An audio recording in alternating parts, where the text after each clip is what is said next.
Howdy, this is Aardvark Tax TV.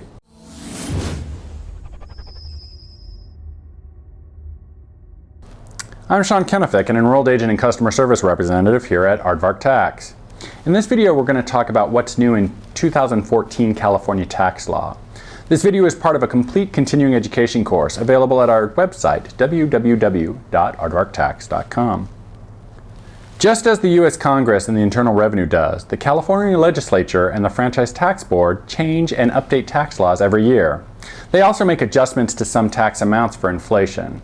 We're going to talk about them both, and we're going to start with a discussion of the usual inflation adjustments.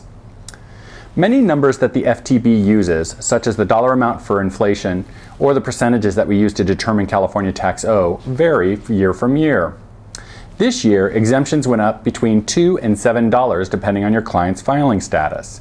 For singles, head and households, and married folks filing separately, the exemption went from $106 to $108. For married couples, it jumped up $4 from $212 to $216. The dependent exemption was the big jump of $7 from $326 to $333. And for your clients who are legally blind or over the age of 65, their exemptions got bumped from $106 to $108. The phase-out for exemptions got slightly higher as well, between $200 and $800 depending on your client's filing status. The rule is that you reduce the exemption amount depending on your client's filing status and federally stated adjusted gross income. Let's take a quick look at a chart. For each filing status, you have listed a reduction amount, a multiplier, and a phase-out starting point for the client's federal adjusted gross income. You use these numbers to figure out how to phase out the exemptions. Please note, you are using the client's federal AGI here and not their California AGI. Let's see how the chart works. Let's say you have a head of household client whose adjusted gross income is $199,000. You would subtract the phase-out start amount of $176,413, which returns you $22,587. Now you divide that number by 2,500, you'd get a 9.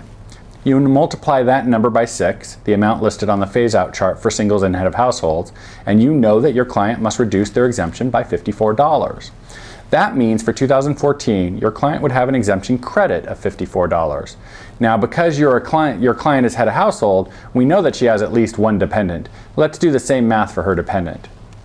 The same reduction applies to both the taxpayer and dependents. So we need to subtract $54 from her dependent's exemption. The standard amount is $333 minus $54 equals $279. What's the top limit for our head of household client? We can easily do the math for that as well. All we have to do is divide 108, the standard exemption for singles and head of households, by 6, the reduction amount. This gives us a nice round number of 18. We multiply 18 by 2,500 and we get 45,000.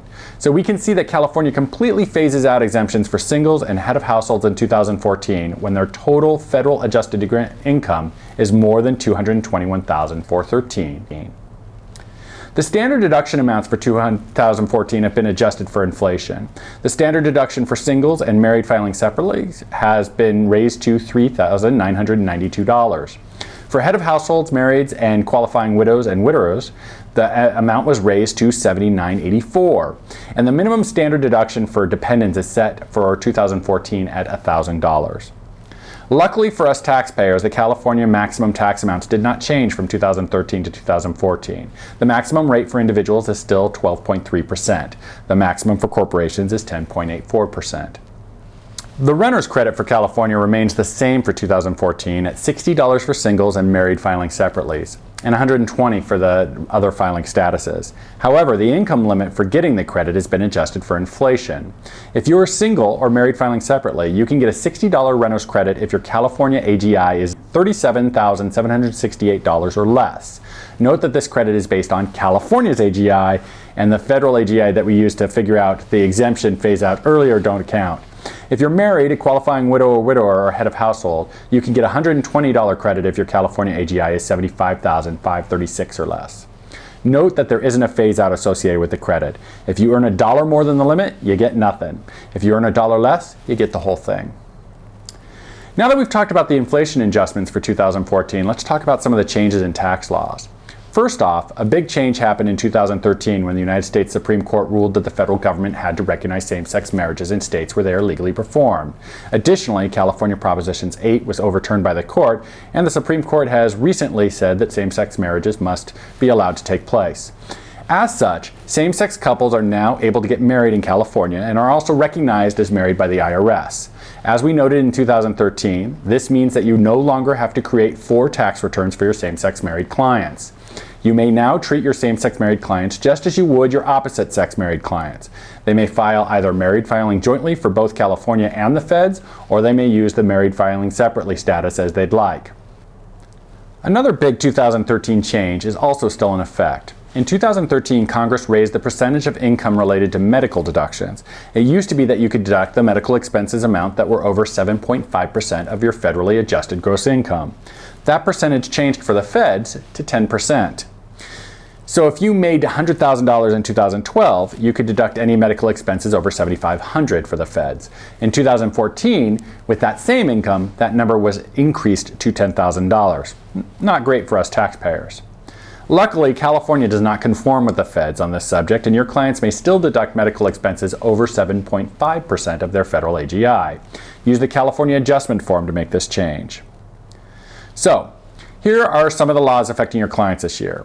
They weren't really any big tax change laws that are likely to affect the majority of your clients, but there are some small ones. First off, the minimum wage was raised to $9 an hour. While the law change doesn't directly affect tax returns, it will affect your clients who now have higher incomes. There are 3 new credits on the block. The first is that California introduced a credit in order to entice businesses to come work here in California. The credit is called the California Competes Credit, and the specific amount of the credit for each business will be determined by the Governor's Office of Business and Economic Development on a per-case basis. You won't be figuring out this credit yourself. The government will give you the amount and you'll apply it to the tax return. The credit isn't refundable, but it does carry over to future tax returns for 6 years. The second credit is the New Employment Credit. The New Employment Credit is an incentive to employers to hire people who have had a traditionally rougher time than most in getting hired. This includes people who have been or underemployed for a long period of time, veterans, ex-prisoners, and those on general assistance. The amount of the credit is complicated, so I'm not going to go over it here, but you can read more about it in your course text. The third credit is called the College Access Tax Credit. The credit is available to individuals and businesses who donate to the College Access Tax Credit Fund, which funds an increase to the state's Cal Grant B program. This provides money for textbooks and living expenses to low-income college students. The program expands the annual grant per student. Individuals or companies that contribute to the fund will get a generous state tax credit equal to 60% of their donation this year, 55% next year, and 50% in 2016. A credit is a dollar-for-dollar reduction in one's tax bill. So a $10,000 deduction or donation to the fund in 2014 would reduce your state taxes by $6,000. You can also list the donation as a charitable expense on your Schedule A, but remember, no double dipping. If your client takes the credit, you have to reduce your charitable expenses as an adjustment in California by the amount of the credit your client took. There are a few other tax law changes covered in the text materials that we won't be able to go over in this video because of time limits. However, they may have something to do with your clients. For instance, there's one about like-kind exchanges and the California form that is now required when your client is completing one. Any property that was relinquished for exchange in 2014 or later must now have an associated 3840 form on the California tax return. In the past, California did not require a separate form for like-kind exchanges. The rule only applies to properties that were relinquished in 2014. So if your client has a property that was relinquished in 2013, you don't need to use the new form, even if the exchange is completed in 2014. And that's it for the major 2014 tax law changes. This video has been part of a tax continuing education course available at www.aardvarktax.com. The course has been approved by the IRS and state governing agencies like California CTEC and Oregon's Board of Tax Practitioners. But just viewing this video won't get you the credit you need for your government agencies. So be sure to register for this course or any of our other courses by heading to the aardvarktax.com website, and then we'll report your successful completion to the government when you've finished your course.